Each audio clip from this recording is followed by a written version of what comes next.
leather-bound books. It's like Ron Burgundy. And Baxter. Jack Daniels makes me feel like I want to black out and then I want to start flirting with my girlfriend's mom. I think single barrels are overrated. Welcome to another Whisky Boys Podcast. Today we're in Princeton, New Jersey. We're at one of your go-to cigar spots. Yep, at Earth's End in the Nelson Glass House. Great spot, man. Yeah, I mean, I'm blown away just from like coming here for the first time. They have like a whole private lounge for members in the back that was absolutely sick. Right now we're in their public area that you can walk in. Great cigar options. Really good cigar options. Small humidor, but nice options. Our guy Adrian, who we know from Tobacco Leaf in Robbinsville. Yep. He does some consulting for different cigar brands, so he's able to give us some recommendations. So yeah, today we thought it'd be a fun idea to smoke cigars, because that's one of our favorite hobbies to do, and do it with cigar blend bourbons or whiskeys. Yes. Right? I mean, they're all considered bourbon, or some of these aren't? Or I would say whiskey just because of the finishes, but... Okay.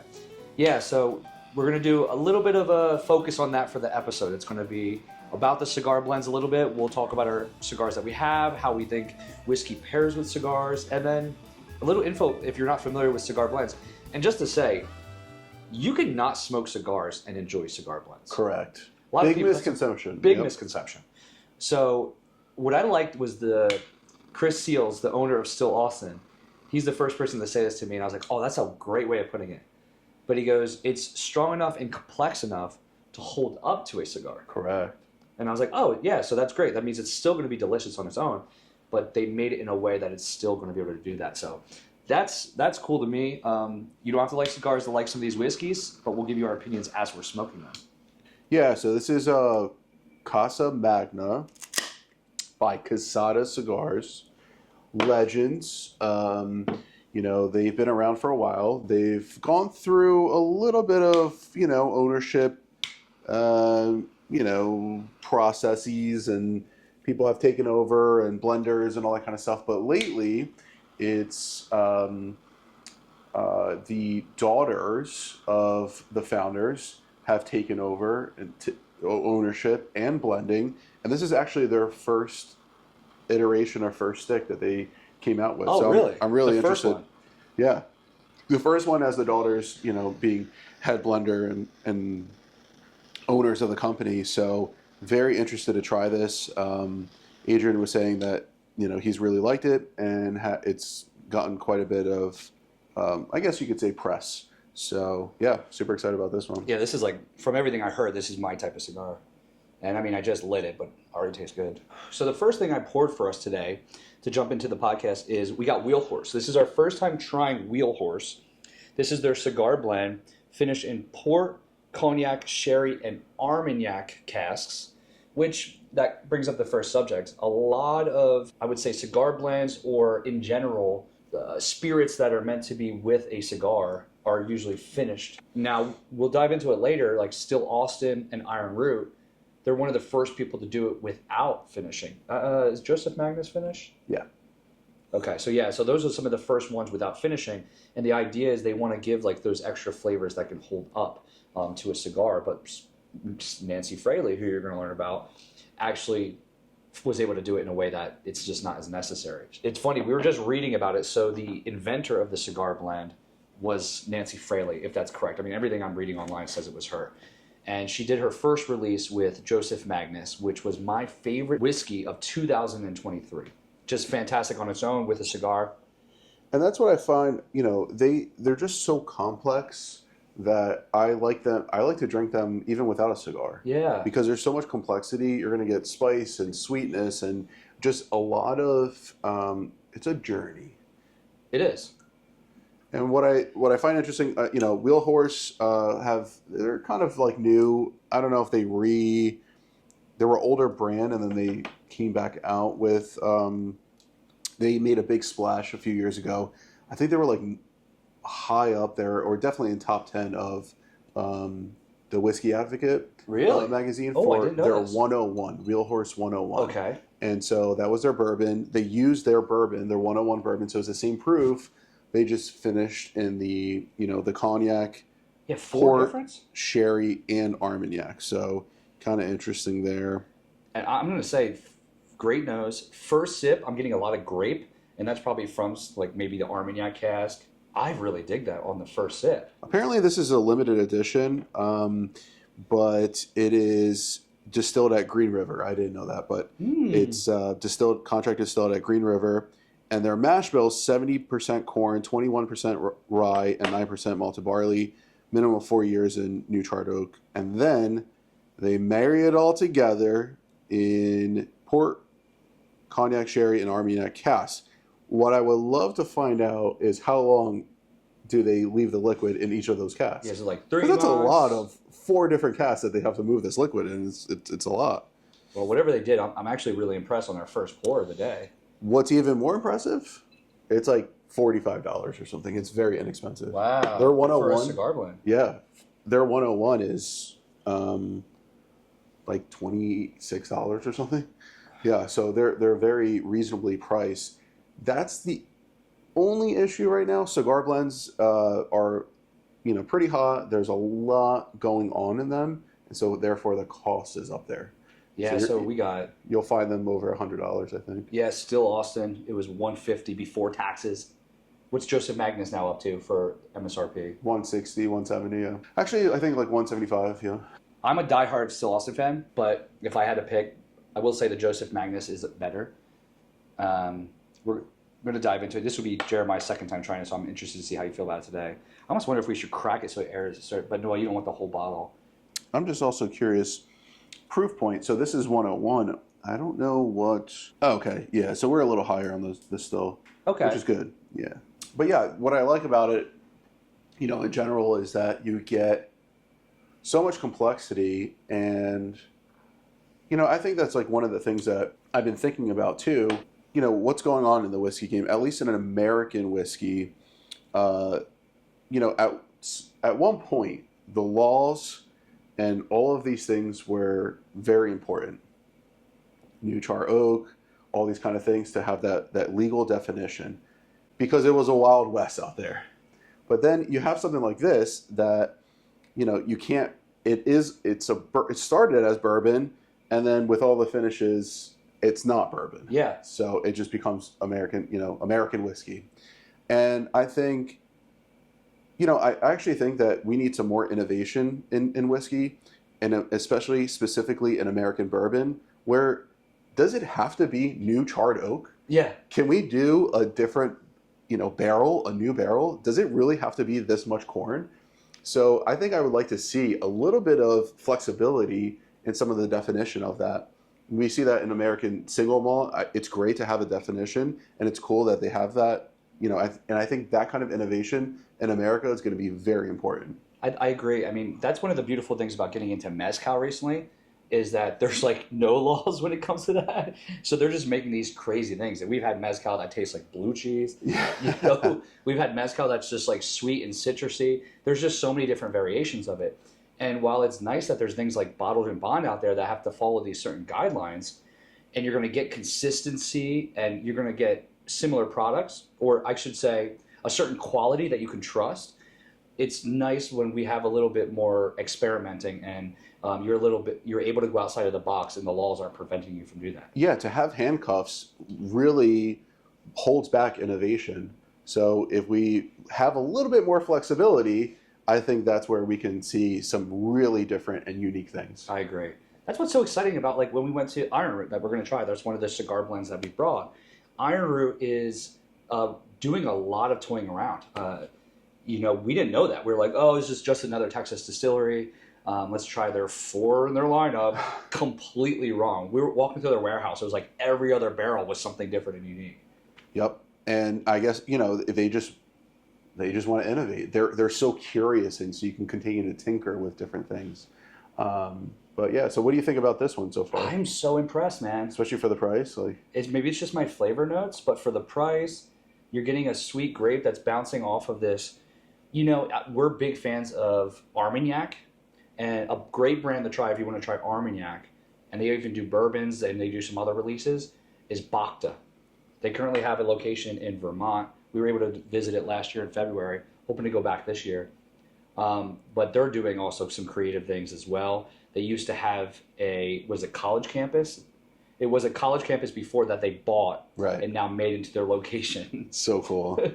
So yeah, they do a lot of Armagnac. We got to try Armagnac from our birth year, 1990. Yep. Which was super fun. Armagnac to me is definitely grapey because I think it comes from grape, right? Correct. So it's a little sweeter, but it's very high class. Yeah. You could tell it's a legit spirit. You feel fancy when you drink it. But what I love, it pairs very nicely with bourbon. So finishing or even adding. Bacta does add some of the Armagnac in there, besides finishing in the cask. But they're actually... It's like 5 or 10%. Yeah, they're actually Armagnac. adding some of the Armagnac to it. So it complements it very well. I agree. Especially for those who like sweeter whiskeys, which I do. It's very, very fun to try. Very fun. So what would you give this? What are your final thoughts on the Wheelhorse? As a whiskey in general, or as a cigar blend? As a cigar blend. I think it's definitely solid 7.5, 8. You know, like it's like above average. Definitely. So probably still not my favorite. I think we're gonna probably try something that might beat this out, but I think for the fact that the cost, potential availability, and the actual taste, I'm definitely solid, like B. I know, that's the downfall, is like it's going up against some like incredible whiskeys that we brought here. So it's almost not fair to like say, hey, how is it compared to these? But yeah, you know, that's the world it's in. It's a cigar blend, so that's part of it. I like to see the category too of cigar blends. You know, I love to see more options. So hopefully more and more companies say we got to release one. Let's dive into that. I mean, I was just reading about it. I'll say a couple things and then you say a couple things, but just to go into cigar blends a little bit more, Nancy Fraley, she works a lot with Still Awesome now. They recently just made their cigar blend, but she's helped them do cask strength barrel picks and blends. I think they did a couple of their distillery releases with her. She did the Joseph Magnus, which is one of the best. And we were just like reading an article before we got here, and she said that she was smoking from her pipe on her balcony or patio, and she was drinking Weller LaRue, George T. Stagg, Armagnac, which Armagnac on its own can be pretty pricey. And she was just like not impressed and didn't think it held up really well to a cigar, which is crazy because those are some of the best whiskeys that are out there. They're high proof too. But then she was like, oh, what if I threw a little bit of Armagnac in here? What if I tried to blend these? And that's where she kind of got the epiphany that maybe we should start focusing on bourbons being blended to be able to hold up to a cigar. Any thoughts on like cigar blends in general? I'm going to pour us this Old Elk we're talking. Yeah, I think still give them a try. Just because you're not having a cigar, still give them a try. And I think before a cigar and then with a cigar, it's a great, because they're complex. And, you know, cigars are different as well. So you need something that is complex enough to hold up with multiple types of cigars. Potentially very full body to potentially light. And so you need that contrast. You need that the complexity of a cigar blend to go with all the different cigars that you might have, pipe, tobacco, whatever. And so that's what I love about this category, is just because you could, without cigar, with a cigar, it just holds up to many different things.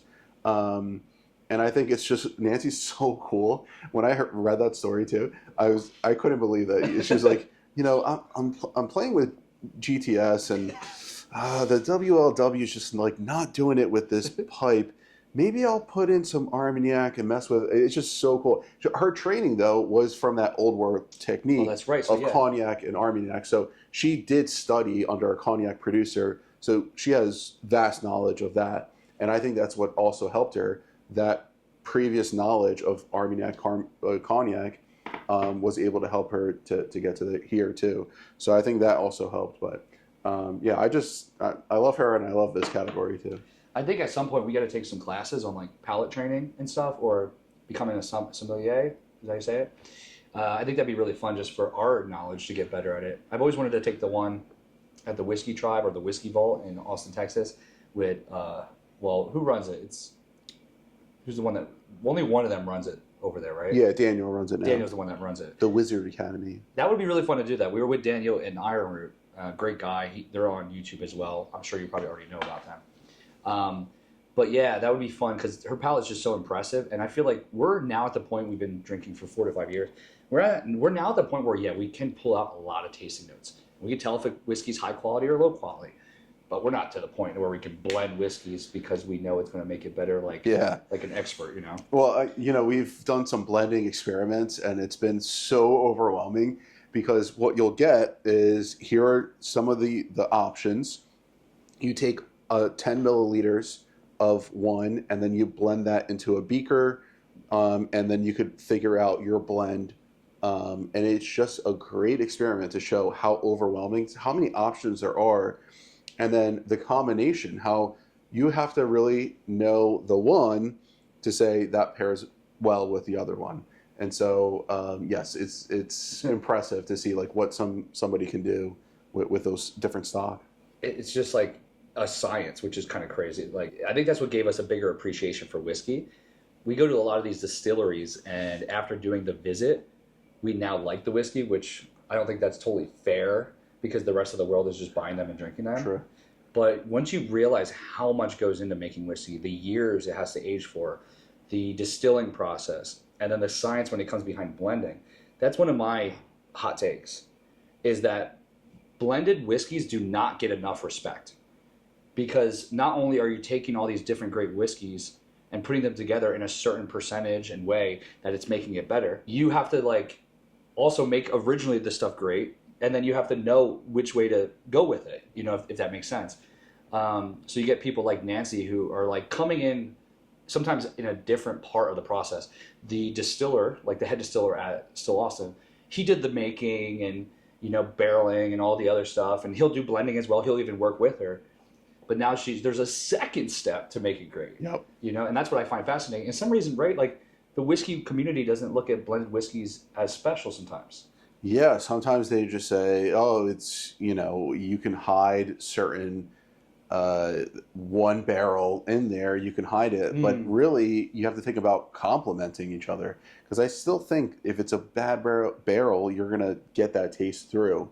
And so it's important to figure out how to blend. It's almost like a cocktail making. If you have good ingredients and a good original source, that cocktail melted together is going to be a great cocktail. Great point. So people respect cocktails, right? So why not respect a blended whiskey? Yep. All right, so let's jump into this next one. We are huge fans of Old Elk. This is them right here. Where are they out of again? That I don't know. It's like Indiana or something. I always forget. I'll look it up. But this one is their cigar cut. It's a higher proof. What do we got here? We got 110.6 proof. This one is a select blend of award-winning signature high malt straight bourbon whiskey, aged 6 years, finished in sherry, Armagnac, port, and cognac casks. We got sherry cask finish for 1.5 years, Armagnac cask finish for 1.25 years, port cask finish for 3 to 8 months, and a cognac cask finish for 3 to 6 months. So I thought that was interesting. This one actually shows the ages. I don't think the wheel horse shows the specific ages that they're putting in these different casks. But big fan of Old Elk, and this one hits definitely stronger. You can tell the higher alcohol percentage is there. I'm getting on my first tastes with it. Once again, remember, a cigar might change the taste, but I'm getting a little more nuttiness, but almost like a candy bar nut, like an almond, chocolate-covered almond, almost.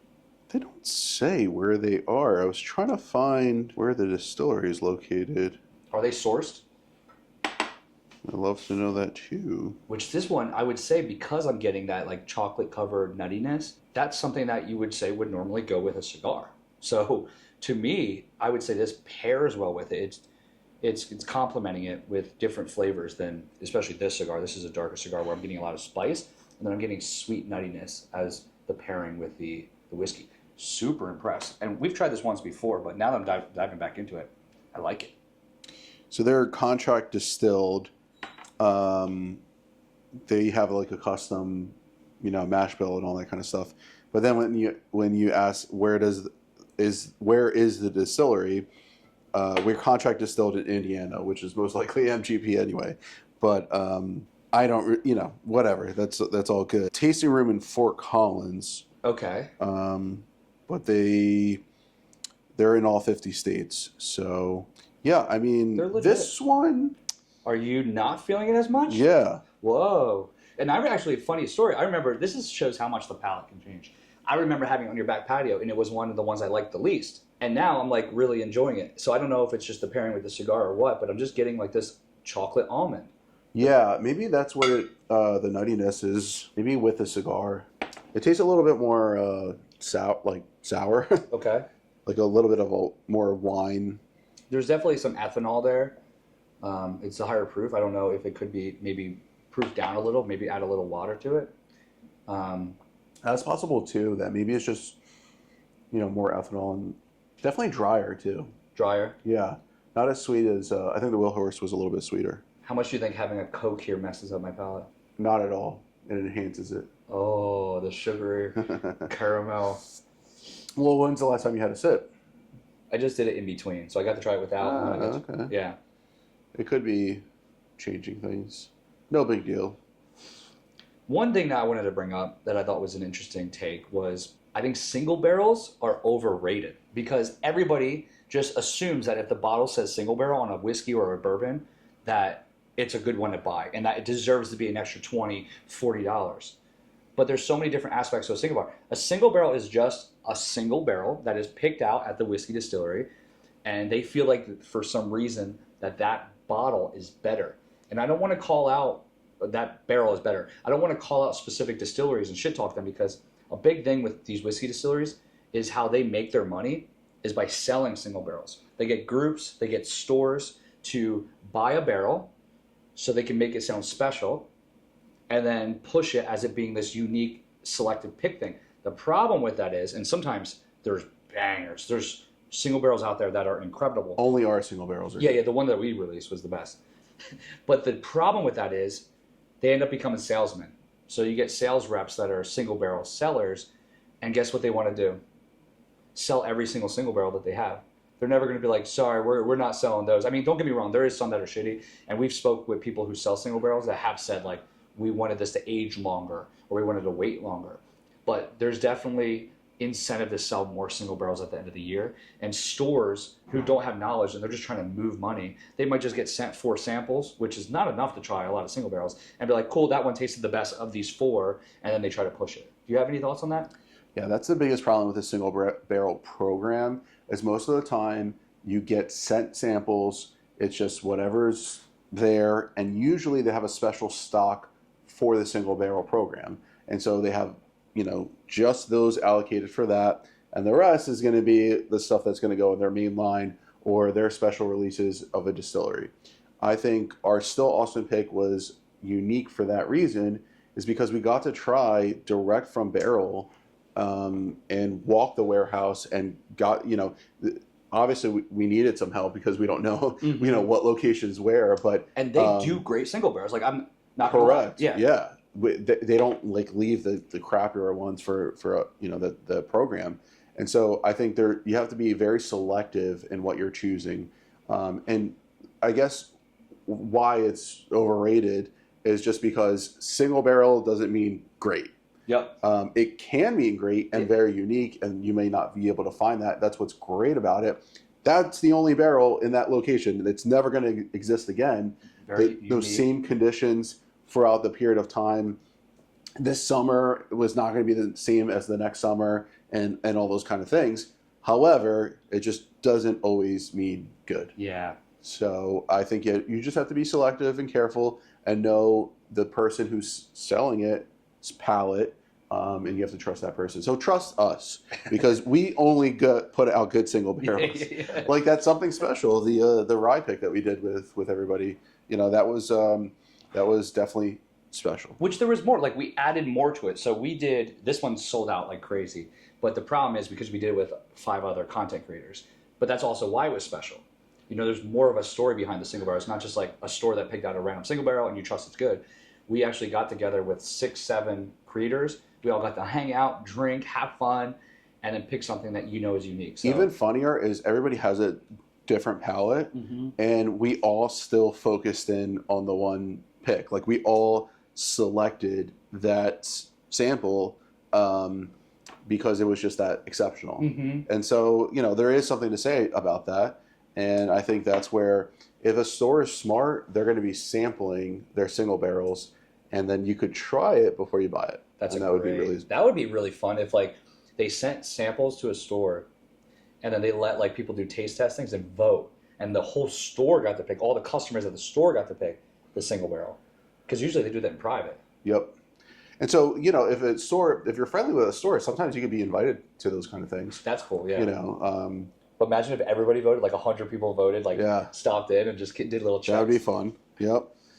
So yeah, I really thought what we're trying to do is get a little more concise. Sometimes we'll have like podcasts where we just bullshit for a long time, but today I really wanted it to be about cigar blends and just cut it there. We're going to do another podcast after this, more bullshitting about some fun stuff. We're going to be doing movies that have bourbon in them and talk about if we think it pairs well and it's fun. We have some other topics we're going to talk about, but today was all about cigar blends. Any final thoughts on cigar blends, or you feel like we hit a decent amount? No, I just need to say this. I love them. I love the cigar blends. I mean, it is one thing that I always forget is that not everybody's as into cigars as we are. But that's what I'm saying. The reason why I like them, I still sip on them without a cigar because they're just so complex. You have so much going on that it makes you, it's not boring. There are situations that I want one note and I just want to like relax and not even think about it. Yep. But when I'm ready to really like challenge my palate and read something interesting and sip on something interesting, cigar blends are what I'm reaching for. Well, let's end the episode on, because you just reminded me of something I wanted to start doing. And this is hard. This is like comedy stand-up. But no pressure. Please don't do jokes. I got the pressure on me too. But I started a new series where it's how does this whiskey make you feel? In the other episode, I was like, Jack Daniels makes me feel like I want to black out, and then I want to start flirting with my girlfriend's mom, and I want to play AC/DC in the pool, wake up the next morning and regret it.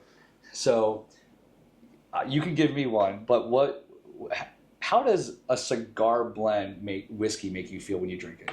It makes me feel like leather-bound books and a robe. Yes. I need a smoking jacket. I like that. Coming out on the balcony, looking over at the peasants. Velvet slippers. And it's like Ron Burgundy. That's where I was. That's your vision. Really? And Baxter. I was just about to say Baxter. So yeah, that's what I get. Not the Jaguar cologne. Because it works 60% of the time, every time. Well, that doesn't make sense. But yes, it feels very distinguished. I would say, I kind of want to be dressed up a little bit, having it, having a nice glass, those kind of things. Yeah, I agree.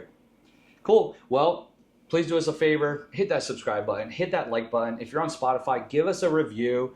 If you're on YouTube right now, comment under the video. It helps us out as we're growing this thing. We have so many fun plans for this page. There's one thing about us. We've been doing the Instagram for a while, and we're now at 150,000 followers. We are all about progress and improving. So we used to just use our camera. Now we have a high-end camera. We used to use just our phone's camera. Now we have this high-end camera. And we're improving our editing. We're improving our locations. We're going to be traveling to different distilleries, doing interviews. We have a lot to come. And we do this because we love it. We fell in love with the whiskey community. We fell in love with the world of distillers and how they make what they make. And we're just excited to do this. So thanks again for watching. And we're going to see you on the next podcast. Cheers. Cheers.